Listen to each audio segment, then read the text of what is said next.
بسم اللہ الرحمن الرحیم۔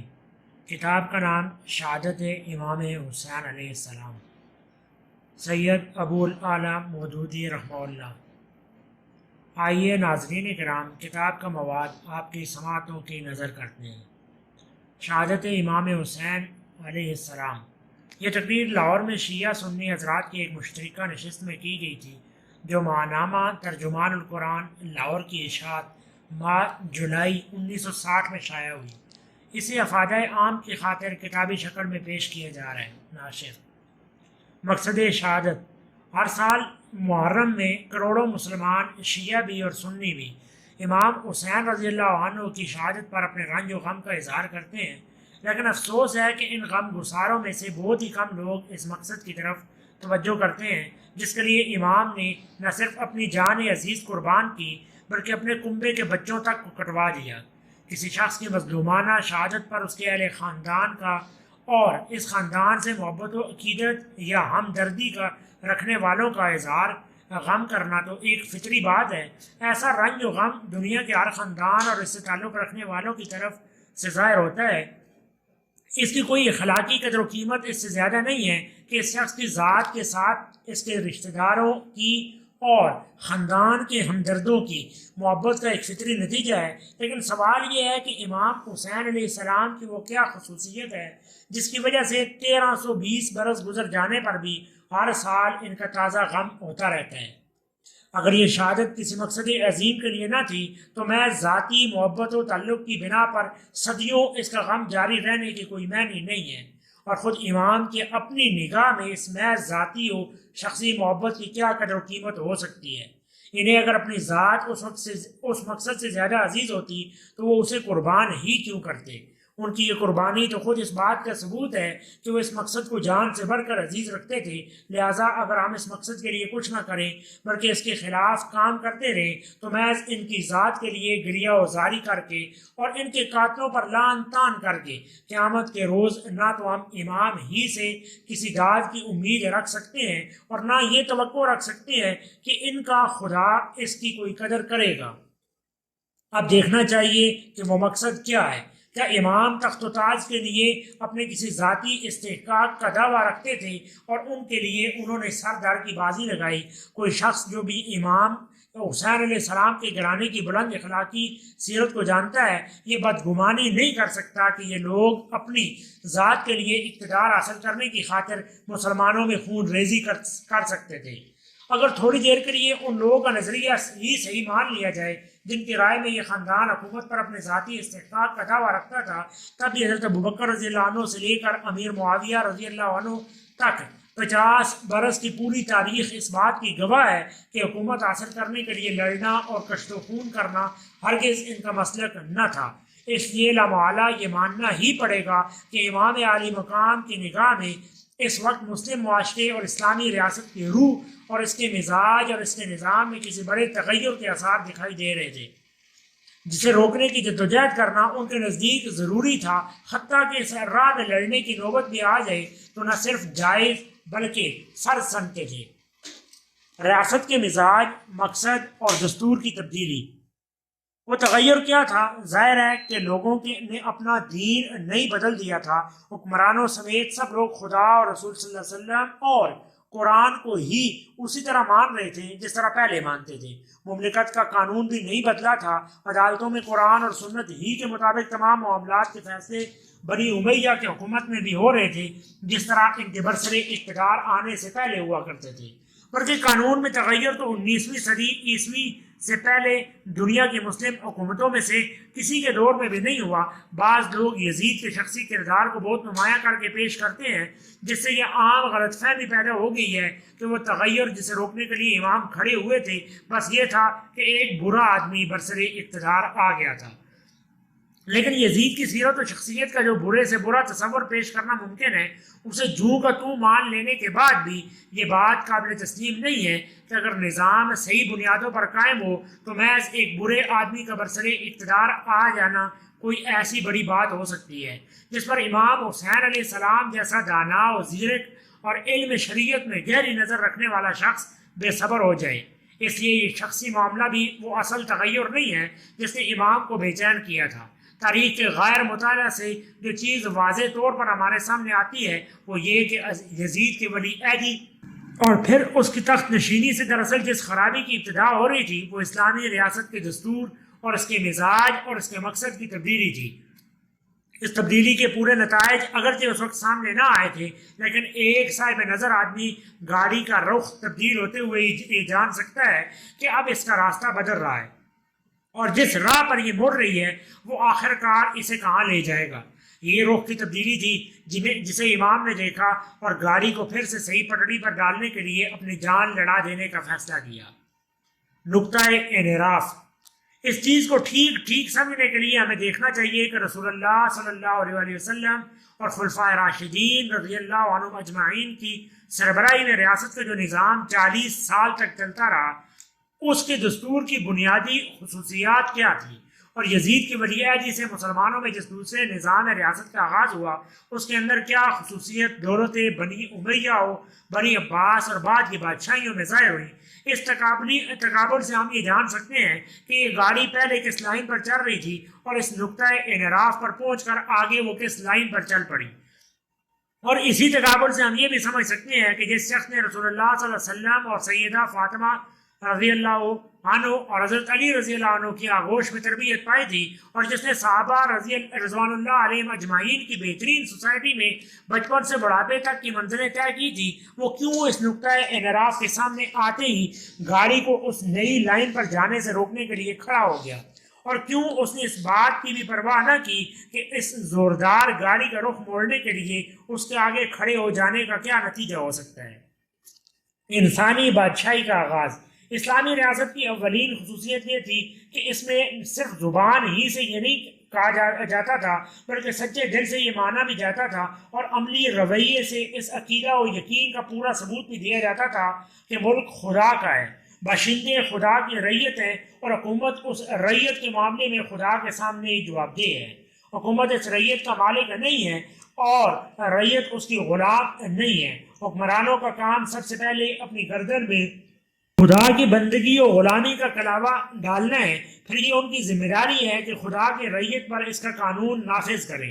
لیکن یزید کی ولی عہدی سے جس انسانی بادشاہی کا مسلمانوں میں آغاز ہوا اس میں خدا کی بادشاہی کے تصور سے زبانی اعتراف تک محدود رہ گیا۔ عملاً اس نے وہی نظریہ اختیار کر لیا جو ہمیشہ سے ہر انسانی بادشاہ کا رہا ہے، یعنی ملک بادشاہ اور شاہی خاندان کا ہے اور وہ ریت کی جان، مال، آبرو، ہر چیز کا مالک ہے۔ خدا کا قانون ان بادشاہتوں میں نافذ ہوا بھی تو صرف عوام پر ہوا، بادشاہ اور ان کے خاندانوں اور امراء اور احکام زیادہ تر اس سے مستثنا رہے۔ امر بالمعروف اور نہی عن المنکر کا تعطل۔ اسلامی ریاست کا مقصد خدا کی زمین میں ان نیکیوں کو قائم کرنا اور فروغ دینا ہے جو خدا کو محبوب ہیں، اور ان برائیوں کو دبانا اور منانا تھا جو خدا کو ناپسند ہیں۔ مگر انسانی بادشاہ کے راستے اختیار کرنے کے بعد حکومت کا مقصد فتح ممالک اور تسخیر خلائق اور تحصیل باج و خراج اور عیش دنیا کے سوا کچھ نہ رہا۔ خدا کا کلمہ بلند کرنے کی خدمت بادشاہوں نے کبھی انجام دی۔ ان کے ہاتھوں اور ان کے امراء اور حکام اور درباریوں کے ہاتھوں بھلائیاں کم اور برائیاں بہت زیادہ پھیلی۔ بھلائیوں کے فروغ اور برائیوں کے روک تھام اور اشاعت دین اور علوم اسلامی کی تحقیق اور تدوین کے لیے جن اللہ کے بندوں نے کام کیا انہیں حکومتوں سے مدد ملنی تو درکنار اکثر وہ حکمرانوں کے غضب میں ہی گرفتار رہے اور اپنا کام وہ ان کی مزاحمتوں کے اعلی ذہن ہی کرتے رہے۔ ان کی کوششوں کے برعکس حکومتوں اور ان کے حکام و متوسلین کی زندگیوں اور پالیسیوں کے اثرات مسلم معاشرے کو فہم اخلاقی زوال ہی کی طرف لے جاتے رہے۔ حد یہ ہے کہ ان لوگوں نے اپنے مفاد کی خاطر اسلام کی اشاعت میں رکاوٹیں ڈالنے سے بھی دریغ نہ کیا، جس کی بدترین مثال بنو امیہ کی حکومت میں نو مسلموں پر جزیہ لگانے کی صورت میں ظاہر ہوئی۔ اسلامی ریاست کی روح تقوی اور خدا ترسی اور پرہیزگاری کی روح تھی جس کا سب سے بڑا مضر خود ریاست کا سربراہ ہوتا تھا۔ حکومت کے عمال اور قاضی اور سپہ سالار سب اس روح سے سرشار ہوتے تھے اور پھر اسی روح سے وہ پورے معاشرے کو سرشار کرتے تھے۔ لیکن بادشاہی کی راہ پر بڑھتے ہی مسلمانوں کی حکومتوں اور ان کی حکمرانوں نے کیسر و کسرہ سے رنگ ڈھنگ اور ٹھاٹھ باٹ اختیار کر لیے۔ عدل کی جگہ ظلم اور جور کا غلبہ ہوتا چلا گیا، پرہیزگاری کی جگہ فسق و فجور اور راگ رنگ اور عیش و عشرت کا دور شروع ہو گیا۔ آرام و حلال کی تمیز سے حکمرانوں کی سیرت و کردار خالی ہوتی چلی گئی۔ سیاست کا رشتہ اخلاق سے ٹوٹتا چلا گیا۔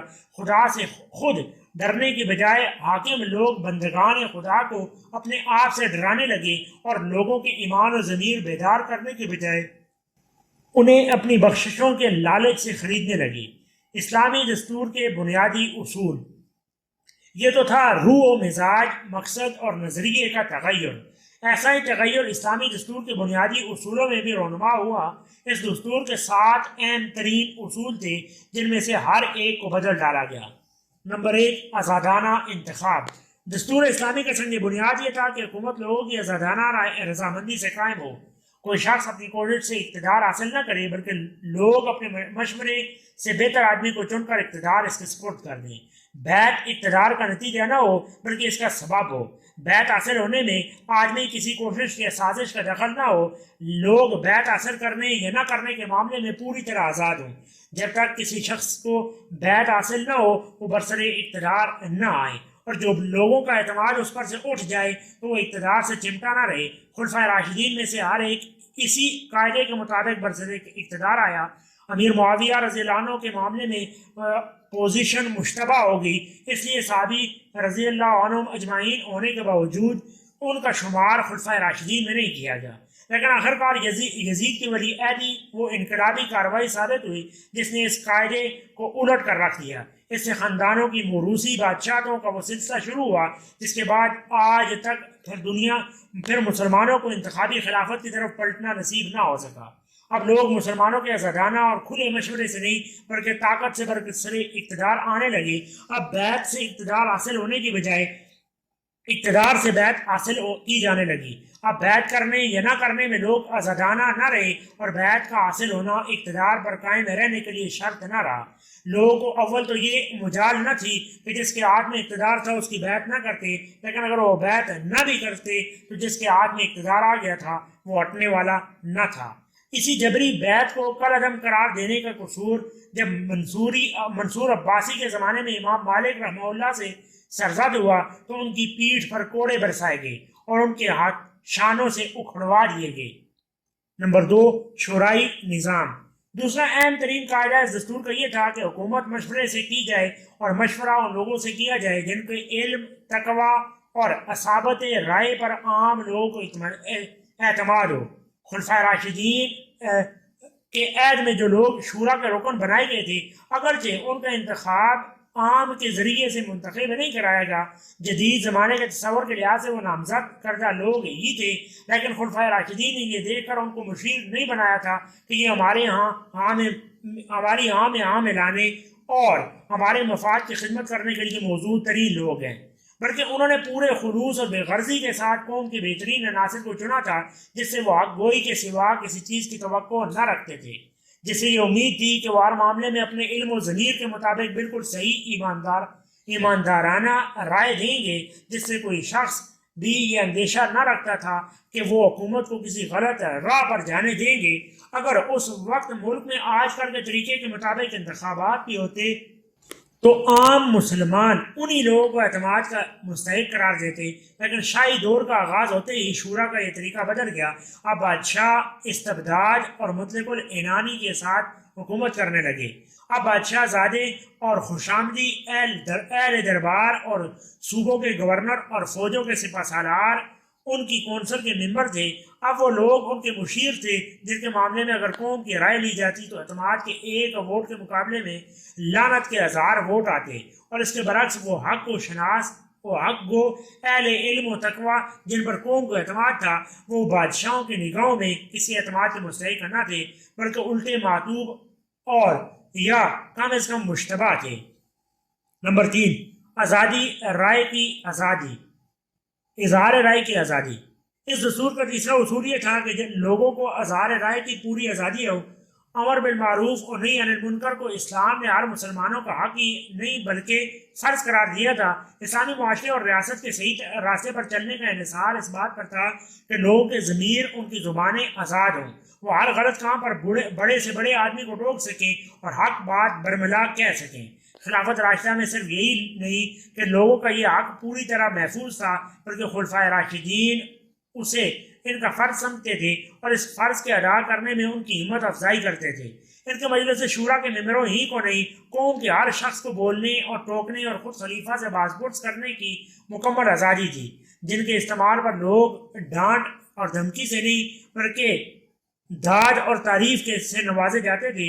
یہ آزادی ان کی طرف سے کوئی عطیہ اور بخشش نہ تھی جن کے لیے وہ قوم پر اپنا احسان جتاتے، بلکہ یہ اسلام کا عطا کردہ ایک دستوری حق تھا جس کا احترام کرنا وہ اپنا فرض سمجھتے تھے، اور اسے بھلائی کے لیے استعمال کرنا ہر مسلمان پر خدا اور رسول صلی اللہ علیہ وسلم کا عائد کردہ ایک فریضہ تھا، جس کی ادائیگی کے لیے معاشرہ اور ریاست کی فضا کو ہر وقت سازگار رکھنا ان کی نگاہ میں فرائض خلافت کا ایک اہم جز تھا۔ لیکن بادشاہی دور کا آغاز ہوتے ہی ضمیروں پر کفر چڑھا دیے گئے اور منہ بند کر دیے گئے۔ اب قاعدہ یہ ہو گیا کہ زبان کھولو تو تعریف میں کھولو، ورنہ چپ رہو، اور اگر تمہارا ضمیر ایسا زور آور ہے کہ حق گوئی سے تم باز نہیں رہ سکتے تو قید یا قتل کے لیے تیار ہو جاؤ۔ یہ پالیسی رفتہ رفتہ مسلمانوں کو پست ہمت، بزدل اور مصلحت پرست بناتی چلی گئی۔ خطرہ مول لے کر سچی بات کہنے والے ان کے اندر کم از کم ہوتے چلے گئے۔ خوشامد چاپلوسی کی قیمت مارکیٹ میں چڑھتی اور حق پرستی اور راست بازی کی قیمت گرتی چلی گئی۔ اعلیٰ قابلیت رکھنے والے ایماندار اور آزاد خیال لوگ حکومت سے بے تعلق ہو گئے، اور عوام کا حال یہ ہو گیا کہ کسی شاہی خاندان کی حکومت برقرار رکھنے کے لیے ان کے دلوں میں کوئی جذبہ باقی نہ رہا۔ ایک کو ہٹانے کے لیے جب دوسرا آیا تو انہوں نے مدافعت میں انگلی تک نہ ہلائی، اور گرنے والا جب گرا تو انہوں نے ایک لات اور رسید کر کے اسے زیادہ گہرے گڑھے میں پھینکا۔ حکومتیں جاتی اور آتی رہیں، مگر لوگوں نے تماشائی سے بڑھ کر اس آمد و رفت کے منظر سے کوئی دلچسپی نہ لی۔ خدا اور خلق کے سامنے جواب دہی۔ چوتھا اصول جو اس تیسرے اصول کے ساتھ لازمی تعلق رکھتا تھا یہ تھا کہ خلیفہ اور اس کی حکومت خدا اور خلق دونوں کے سامنے جواب دہ ہے۔ جہاں تک خدا کے سامنے جواب دہی کا تعلق ہے، اس کے شدید احساس سے خلفائے راشدین پر دن کا چین اور رات کا آرام حرام ہو گیا تھا، اور جہاں تک خلق کے سامنے جواب دہی کا تعلق ہے وہ ہر وقت ہر جگہ اپنے آپ کو عوام کے سامنے جواب دہ سمجھتے تھے۔ ان کی حکومت کا یہ اصول نہ تھا کہ صرف مجلس شورا پارلیمنٹ میں نوٹس دے کر ہی ان سے سوال کیا جا سکتا ہے، وہ ہر روز 5 مرتبہ نماز کی باجماعت میں اپنے عوام کے سامنے کیا کرتے تھے۔ وہ ہر ہفتے جمعے کی جماعت میں عوام کے سامنے اپنے کہتے اور ان کی سنتے تھے۔ وہ شب و روز بازاروں میں کسی باڈی گارڈ کے بغیر اور کسی ہٹو بچوں کی آواز کے بغیر عوام کے درمیان چلتے پھرتے تھے۔ ان کے گورنمنٹ ہاؤس یعنی ان کے کچے مکان کا دروازہ ہر شخص کے لیے کھلا تھا اور ہر ایک ان سے مل سکتا تھا۔ ان سب مواقع پر ہر شخص ان سے سوال کر سکتا تھا اور جواب طلب کر سکتا تھا۔ یہ محدود جواب دہی نہ تھی بلکہ کھلی اور ہمہ وقتی جواب دہی تھی۔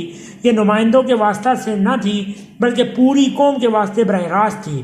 وہ عوام کی مرضی سے برسر اقتدار آئے تھے اور عوام کی مرضی انہیں ہٹا کر دوسرا خلیفہ ہر وقت لا سکتی تھی۔ اس لیے نہ تو انہیں عوام کا سامنا کرنے میں کوئی خطرہ محسوس ہوتا تھا اور نہ اقتدار سے محروم ہونا ان کی نگاہ میں کوئی خطرہ تھا کہ وہ اس سے بچنے کی کبھی فکر کرتے۔ لیکن بادشاہی دور کے آتے ہی جواب دہ حکومت کا تصور ختم ہو گیا۔ خدا کے سامنے جواب دہی کا خیال چاہے زبانوں پر رہ گیا ہو مگر عمل میں اس کے آثار کم ہی نظر آتے ہیں۔ رہی خلق کے سامنے جواب دہی تو کون مائی کا لال تھا جو ان سے جواب طلب کر سکتا؟ وہ اپنی قوم کے فاتح تھے۔ مفتوؤں کے سامنے کون فاتح جواب دہ ہوتا ہے؟ وہ طاقت سے برسر اقتدار آئے تھے اور ان کا نعرہ یہ تھا کہ جس میں طاقت ہو وہ ہم سے اقتدار چھین لے۔ ایسے لوگ عوام کا سامنا کب کیا کرتے ہیں اور عوام ان کے قریب کہاں پھٹک سکتے تھے؟ وہ نماز بھی پڑھتے تھے تو نتھو خیرے کے ساتھ نہیں بلکہ اپنی محلوں کی محفوظ مسجدوں میں یا باہر اپنے نہایت قابل اعتماد محافظوں کے جرمٹ میں۔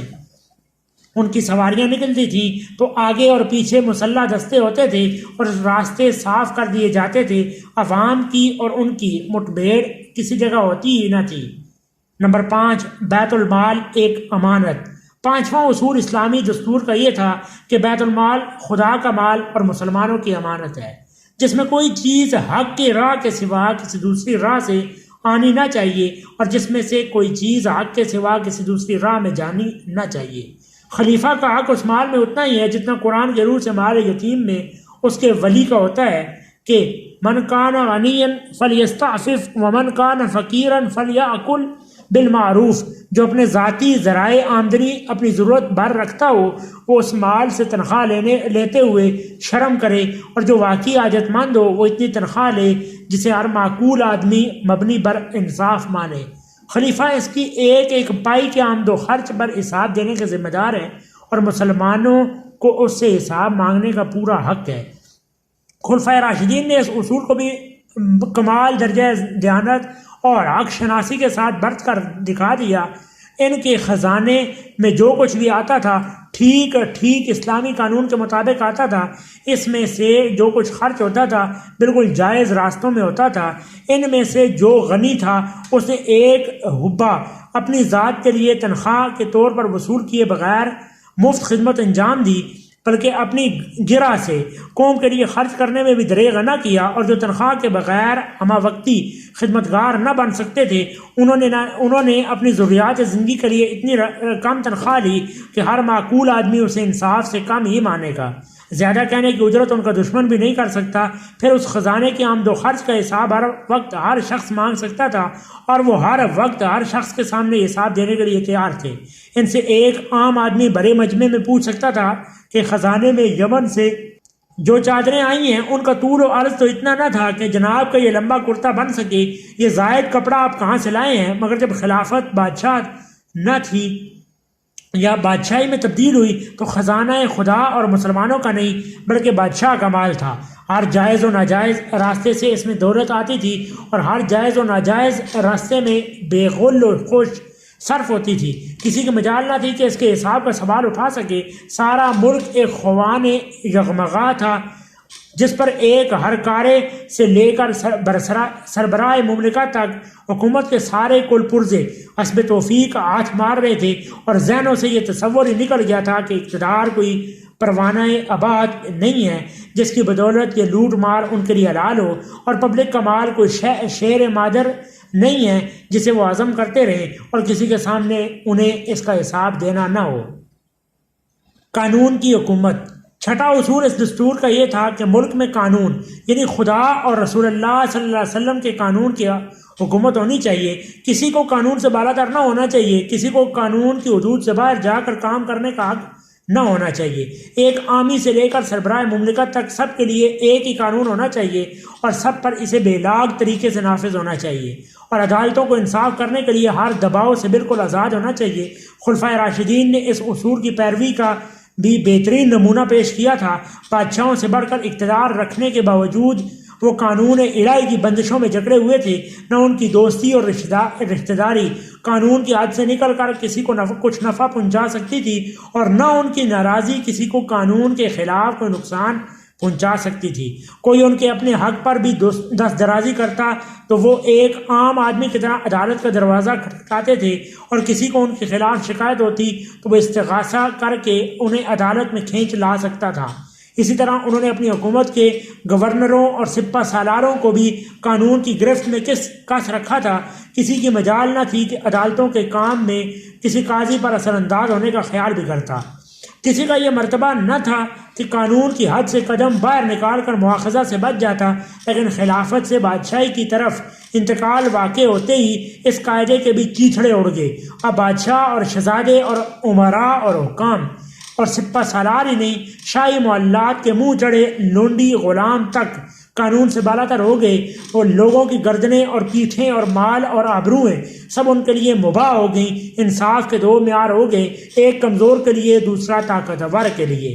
مقدمات میں عدالتوں پر دباؤ ڈالے جانے لگے، اور بے لاگ انصاف کرنے والے قاضیوں کی شامت آنے لگی، حتیٰ کہ خدا ترس فقہا نے عدالت کی کرسی پر بیٹھنے کے بجائے کوڑے کھانا اور قید ہو جانا زیادہ قابل ترجیح سمجھا، تاکہ وہ ظلم و جور کے اعلی کار بن کے خدا کے عذاب کے مستحق نہ بنے۔